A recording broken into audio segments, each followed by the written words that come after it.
नेपाल से जुड़ी ये बातें आपको कर देंगी है। आज हम बात करने वाले एक ऐसे देश की जहां लड़कियां कई पति रख सकती हैं, एक ऐसा देश जहां कुंवारी लड़कियों को पूजा जाता है, एक ऐसे देश की जहां स्वतंत्रता दिवस नहीं मनाया जाता, एक ऐसा देश जिसे दुनिया का आखिरी हिंदू राष्ट्र कहा गया है। ये वो देश है जहाँ दुनिया की 8 सबसे ऊंची चोटियां मौजूद है, पानी के मामले में दूसरा सबसे बड़ा संरक्षक देश, लेकिन बिजली सिर्फ 8 घंटे। ये वो देश है जहाँ आज भी लोग 2G इंटरनेट यूज करते हैं। अगर आप नहीं समझे तो बता दें कि हम बात कर रहे हैं भारत के सबसे अच्छे दोस्त नेपाल की। तो चलिए फिर जानते हैं नेपाल से जुड़े ऐसे कुछ अमेजिंग फैक्ट्स आज की इस वीडियो में। दोस्तों, नेपाल एक खूबसूरत दक्षिण एशियाई लैंडलॉक कंट्री है जिसकी सीमाएं उत्तर में तिब्बत और दक्षिणी पूर्व पश्चिम में भारत से मिलती हैं। हिमालय की गोद में बैठे इस देश का क्षेत्रफल 1,47,181 वर्ग किलोमीटर का है और इस क्षेत्रफल के साथ नेपाल दुनिया का 93वां सबसे बड़ा देश है। वहीं देश की आबादी की बात करें तो वो 30,89,06,590 की है और इस पॉपुलेशन के साथ नेपाल दुनिया की 49वीं रैंक पर आता है। ज्यादातर लोग इस बात से अनजान है, नेपाल का पूरा नाम the federal democratic Republic of Nepal है और ये साउथ एशिया का सबसे पुराना देश भी माना जाता है। इस छोटे से देश में आपको 129 के करीब भाषाएं सुनने को मिल जाएंगी। हालांकि यहाँ की ऑफिशियल लैंग्वेज नेपाली है। हिंदू और बौद्ध धर्म से जुड़े लोगों के लिए नेपाल एक खास जगह रखता है क्योंकि यहाँ हिंदुओं की आस्था का केंद्र पशुपतिनाथ मंदिर और बौद्धों की पूज्य भगवान बुद्ध की जन्म स्थली लुम्बिनी मौजूद है। देश की कुल आबादी का करीब 81.34% हिस्सा हिंदू, 9.04% हिस्सा बौद्धिस्ट, 4.39% मुस्लिम धर्म से जुड़ा हुआ है, जबकि बाकी 3% में हमें दूसरे धर्मों से जुड़े लोग देखने को मिलते हैं। दोस्तों, पूरी दुनिया में आजादी का जश्न यानी स्वतंत्रता दिवस मनाया जाता है, लेकिन नेपाल एक ऐसा देश है जहाँ कभी स्वतंत्रता दिवस नहीं मनाया जाता क्योंकि इस छोटे से देश पर आज तक कोई विदेशी ताकत अपनी हुकूमत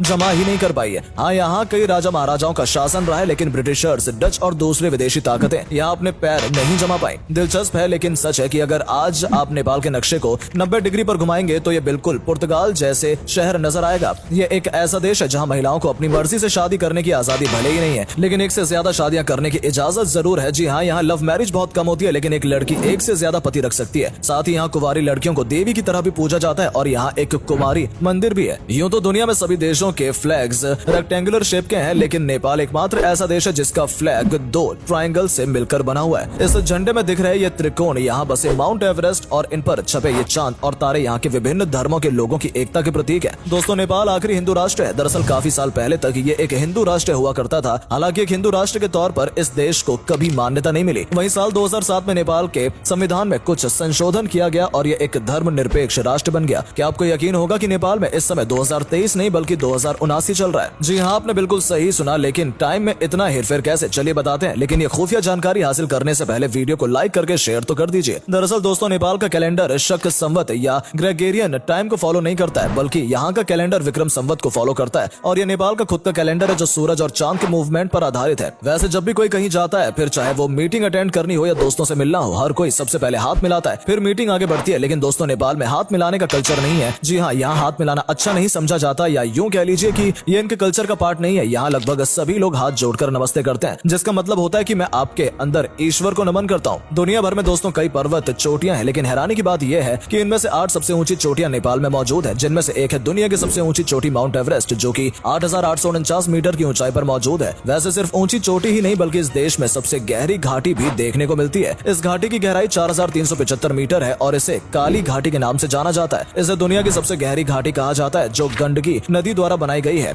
अगर आप भी बाएं हाथ से खाना खाते हैं तो नेपाल जाने से पहले अपनी आदत आपको बदल लेनी चाहिए, क्योंकि यहाँ इसे अच्छा नहीं माना जाता है। आपको जानकर हैरानी होगी, लेकिन नेपाल की कैपिटल सिटी काठमांडू कभी एक झील हुआ करती थी, और ऐसा हम नहीं बल्कि जियोलॉजिस्ट का कहना है, जिनके हिसाब से काठमांडू पहले एक झील थी, लेकिन प्रकृति के बदलाव के चलते ये आज एक लैंडलॉक जगह है। काठमांडू की बात हो रही है तो बता दें कि इस शहर में कुल 7 वर्ल्ड हेरिटेज साइट्स मौजूद है। 900 मीटर की ऊंचाई पर मौजूद इस जगह पर आप पोखरे की झीलों का दीदार कर सकते हैं, जहाँ खूबसूरती के साथ साथ शांति भी मिलेगी। हॉकी से लेकर क्रिकेट और बास्केटबॉल जैसे खेलों को आपने कई देशों के नेशनल गेम के रूप में देखा होगा, लेकिन क्या कभी गिल्ली डंडे को किसी देश का राष्ट्रीय खेल बने देखा है? अगर नहीं तो नेपाल ही वो देश है। ध्यान से देख लीजिए। जी हाँ दोस्तों, लंबे समय तक नेपाल का राष्ट्रीय खेल गिल्ली डंडा हुआ करता था, लेकिन फिर जून 2017 में इस देश ने गिल्ली डंडे की जगह वॉलीबॉल को अपना राष्ट्रीय खेल घोषित कर दिया। इसके अलावा हाथी पोलो खेल की शुरुआत करने वाला देश नेपाल ही है और यहाँ फुटबॉल, कबड्डी और क्रिकेट जैसे खेल भी खेले जाते हैं। वैसे तो इंटरनेट के मामले में आज दुनिया 5G तक पहुंच चुकी है। इंडिया में भी 5G ने कदम रख दिए हैं, लेकिन नेपाल एक ऐसा देश है जो आज भी 2G इंटरनेट से काम चला रहा है। यहाँ की एवरेज इंटरनेट स्पीड 256 kbps की है। यही वजह है कि नेपाल को इंटरनेट के मामले में एक पिछड़ा देश माना गया है। नेपाल में एक नया साल 1 जनवरी को नहीं बल्कि मिड अप्रैल में मनाया जाता है। रीजन विक्रम संवत जो हमने आपको ऊपर बताया है। नेपाल का नेशनल फूड दोस्तों दाल भात और तरकारी यानी सब्जी है। और आपको सुनकर हैरानी होगी लेकिन नेपाल में रोजाना सुबह शाम लोग इसी खाने को खाते हैं। आपको हर शाम और हर सुबह लोगों के किचन में दाल भात और तरकारी देखने को मिल जाएगी। दरअसल लोगों का मानना है कि यह खाना उनके लिए पौष्टिक है, इसलिए वो रोजाना सेम खाना खाते हैं। बोरिंग है पर क्या कर सकते हैं, लेकिन आप मत घबराइए क्योंकि टूरिस्ट के लिए यहाँ पर नॉन वेज वेज में कई तरह के बेहतरीन डिशेस मौजूद हैं। नेपाल में दोस्तों सिर को पवित्र माना जाता है, इसलिए किसी के सिर से हाथ लगाने पर यहाँ के लोग आपसे नाराज हो सकते हैं और किसी सामान को पैर से धक्का लगाने या पैर से छूने पर भी लोग आपसे नाराज हो सकते हैं क्योंकि ये इनके हिसाब से गलत है। वैसे तो नेपाल पानी स्टोर करने के मामले में दुनिया का दूसरा सबसे बड़ा देश माना जाता है, लेकिन पानी का सही यूज कैसे करना है ये ना तो यहाँ के लोगों को आता है ना ही सरकार को। नेपाल अगर चाहे तो हाइड्रो पावर प्लांट के जरिए देश में इतनी बिजली का प्रोडक्शन कर सकता है कि पूरे देश में लोगों को 24 घंटे बिजली मिले, साथ ही दूसरे देशों को बिजली सप्लाई करके कुछ कमाई भी हो जाए। लेकिन नेपाल ने अब तक इस और कोई ध्यान नहीं दिया है। यही रीजन है कि नेपाल में लोगों को सिर्फ 8 से 10 घंटे ही बिजली मिल पाती है। इंडियन आर्मी दोस्तों दुनिया की सबसे मजबूत आर्मियों में से एक है, लेकिन क्या आप जानते हैं कि नेपाल के लोगों को भी इस आर्मी का हिस्सा बनने का मौका दिया जाता है। असल में भारतीय सेना में नेपाल के नौजवानों को भी भर्ती किया जाता है और आज के समय में कई नेपाली इंडियन आर्मी का पार्ट बनकर बॉर्डर पर खड़े दुश्मनों से भारत के लोगों की रक्षा कर रहे हैं। वैसे अगर आप भारत से हैं तो नेपाल बिना पासपोर्ट के आ सकते हैं। वैसे मेरी तरह आपका वीक ऑफ भी संडे का होता होगा ना, लेकिन क्या आप जानते हैं कि नेपाल में वीक ऑफ यानी साप्ताहिक अवकाश रविवार नहीं बल्कि शनिवार को होता है। वैसे दोस्तों आप सभी ने कभी न कभी हिममानव यानी यति के बारे में सुना ही होगा, सुना है ना? जी हाँ, वही यति जो बेहद ताकतवर, विशाल और थोड़ा डरावना होता है। यति के बारे में कई कहानियां हैं, लेकिन इसे देखने का दावा नेपाल की रहने वाली एक महिला ने किया था, जिसके बाद सर एडमंड हेलरी यति की खोज में हिमालय पर निकल गए। वैसे दुनिया का सबसे सुंदर हिम तेंदुआ भी नेपाल में ही है। इस देश के नाम कई वर्ल्ड रिकॉर्ड दर्ज हैं, जिनमें से एक है सबसे लंबे समय तक हाथ मिलाने का वर्ल्ड रिकॉर्ड। जी हाँ दोस्तों, नेपाल में घूमने के लिए कई बेहतरीन जगह हैं, जिन्हें देखने के लिए हर साल लाखों की संख्या में सैलानी यहाँ पहुँचते हैं। बेस्ट टूरिस्ट प्लेसेस की बात करें तो इसमें नेपाल की कैपिटल सिटी काठमांडू, जो कि देश की संस्कृति, परंपराएं, प्राकृतिक सुंदरता को बयां करता है। पोखरा झील, यहाँ की बोट्स की सवारी करना, पहाड़ों के बीच पानी की कलकल आवाज सुनना अपने आप में कमाल का एहसास है। नगरकोटा, जहाँ खड़े होकर बादलों की छाया देखना, पहाड़ों की नोकझोंक महसूस करना और हवा से गुफ्तगू करना सब कुछ भुला देता है। जनकपुरी, जो नेपाल का इतिहास बयां करती है। लुम्बिनी शहर, जो गौतम बुद्ध की याद दिलाता है। पशुपतिनाथ मंदिर, जहाँ भगवान शिव खुद बैठे हैं। चितवन नेशनल पार्क, जहाँ कई प्रजाति के जानवर आपको एंटरटेन करते हैं। भक्तपुर, जहाँ भक्तों की सुनी जाती है। चांगू नारायण मंदिर, स्वयं भूनाथ मंदिर, जिसे बंदर मंदिर भी कहते हैं, जैसी सुंदर जगहों को देखा जा सकता है। इसके अलावा आप यहाँ प्राकृतिक खूबसूरती का भरपूर आनंद भी ले सकते हैं। पशुपतिनाथ मंदिर की बात करें तो ये नेपाल की शान है। भगवान शिव के प्रमुख 8 धामों में से एक पशुपतिनाथ मंदिर में हर साल लाखों की संख्या में पर्यटक भगवान शिव का आशीर्वाद लेने के लिए आते हैं। मंदिर को और खूबसूरत बनाते हैं चारों ओर लगे ये चांदी की दरवाजे। वेल दोस्तों, नेपाल से जुड़ी अमेजिंग बातों में आज के लिए इतना ही। आपको ये वीडियो कैसा लगा कमेंट करके जरूर बताइएगा। धन्यवाद।